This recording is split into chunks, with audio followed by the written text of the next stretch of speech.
Friends, இன்றைக்கி வந்துட்டு செட்டிநாடு காரக்குழி பணியாரம் தான் நம்ம பார்க்க போகிறோம். எப்படி செய்யலான்னு சொல்லிட்டு ஃபுட் ஸ்ட்ரீட்டில் ஃபுட் எக்ஸ்போலலாம் போனீங்கன்னா ரொம்ப ஃபேமஸாக போயின்ட்டுருக்கு. இதுதான் இப்போது எல்லோரும் வாங்கி சாப்பிட்றாங்க. நம்ம வீட்லேயே வந்து கார சட்னியும் தேங்காய் சட்னியும் சர்வ் பண்ணி எப்படி சூப்பராக செய்யலான்னு சொல்லிட்டு பார்க்கலாம்.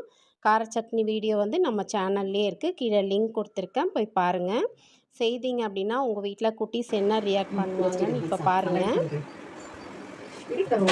bujuk bujuk bujuk bujuk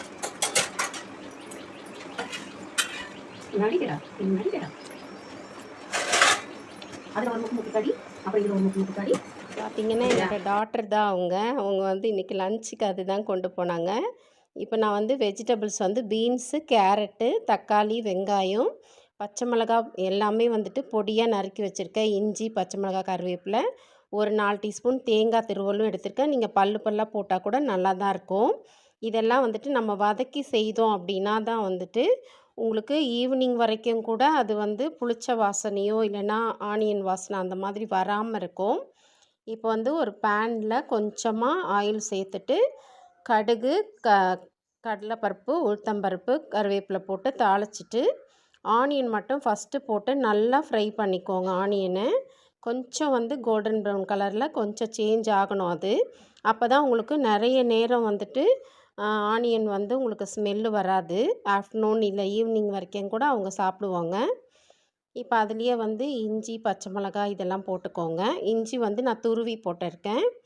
அதெல்லாம் கொஞ்சம் பச்சை வாசனை போனதும் நம்ம இந்த காயெலாம் போட்டு ஒரு ஹாஃப் குக் வர்ற மாதிரி கொஞ்சம் ஒரு 2 மினிட்ஸ் நல்லா சாட் பண்ணிவிட்டு மூடி போட்டு கூட நீங்கள் ஒரு மீடியம் ஃப்ளேமில் ஒரு 2 மினிட்ஸ் வேக வச்சு எடுத்துக்கோங்க.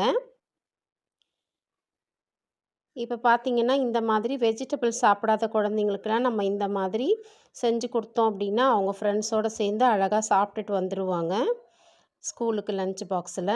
இப்போ லாஸ்ட்டாக தக்காளி போட்டுடலாம். நம்ம தக்காளியும் அந்த சூட்லேயே வந்துட்டு குக் ஆகிடும். தேங்காவையும் லாஸ்ட்டாக மிக்ஸ் பண்ணிவிட்டு ஆஃப் பண்ணிவிடுங்க. ஸ்டவ் ஆஃப் பண்ணிவிட்டு நான் ஒரு லிட்டர் போல் மாவு, இட்லி மாவு தான் எடுத்திருக்கேன்.